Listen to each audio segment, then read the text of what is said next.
പണി പണിയെന്ന് കേട്ടിട്ടല്ലുള്ളൂ. എനിക്ക് 8ൻ്റെ പണി കിട്ടിയൊരു കഥയാണിത്. ഞാൻ ട്രാൻസിറ്റോ വീഡിയോ ഷൂട്ട് ചെയ്യാൻ വേണ്ടിയിട്ട് വളരെയധികം മേക്കപ്പൊക്കെ വാരിയിട്ട് ഇന്നൊരു മാറ്റം ആയിക്കോട്ടെ എന്ന് വിചാരിച്ചിട്ട്, ഒരു പുതുമയൊക്കെ വേണ്ടേ എന്ന് വിചാരിച്ചിട്ടാണ് ഞാൻ ഇത്രയും മേക്കപ്പൊക്കെ വാരിയിട്ടത്. പിന്നെ കുറച്ച് പുതിയ പ്രൊഡക്ട്സ് ഉണ്ടായിരുന്നു, അതിൻ്റേതായ ഒരു ആവേശം വേറെ ഉണ്ടായിരുന്നു. കൺസീലർ ഇട്ട്, ഫൗണ്ടേഷനും ഇട്ട്, എല്ലാം ഇട്ട് സെറ്റായിരുന്നു. പക്ഷെ നിങ്ങൾക്ക് തോന്നും എന്തിനാണ് കൊച്ചേ ഇത്രയും മേക്കപ്പ് എന്ന്. പുതിയ ഐഷോഡോ പാലറ്റൊക്കെ ആയിരുന്നു.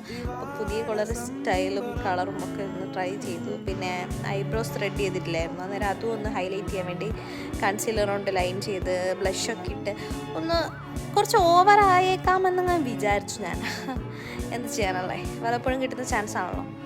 ഞാൻ പിന്നെ സാരി ഉടുക്കാനാണ് തീരുമാനിച്ചിരിക്കുന്നത്. അപ്പം ഞാൻ കുറേ കാലമായിട്ട് സാരി ഉടുത്തിട്ടില്ല. അപ്പം ഇന്നത് ട്രൈ ചെയ്യുമ്പോൾ എനിക്ക് എന്തെങ്കിലും ഡിഫറൻസ് വേണമെന്ന് വിചാരിച്ചിട്ടാണ് ഞാൻ ഇത്രയും മേക്കപ്പ് ഇട്ടത്. സോ എൻ്റെ ഫൈനൽ ഔട്ട്ലുക്ക് ഇങ്ങനെയാണ് വന്നിരിക്കുന്നത്. നല്ല രസമുണ്ടല്ലേ? So cute. Bye guys.